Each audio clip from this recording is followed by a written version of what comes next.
شلون هيك خبطه؟ اعرف بندق جوز يحتاج وياك؟ بندق. وهذا طلبيه احد الزبائن، تشكيله كرزات.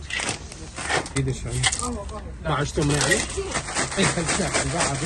والجديد عندنا ساهون مقطع، طبعا هذا فشي كلش حلو. هذا بيش الكيلو؟ كيلو مالته 20.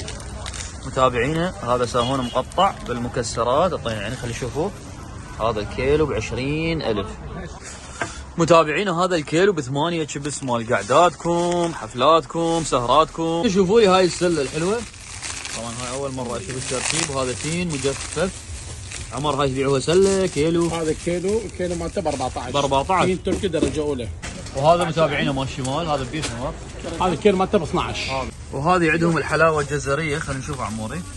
هاي بيش الكيلو عندكم؟ هذا الكيلو مالته ب 16. هذه عندهم الحلاوه الطحينيه، هاي مال موصل. هذه تمور اماراتيه ايضا بها عده اطعمه وعده اشكال. افتح لي واحده عموري.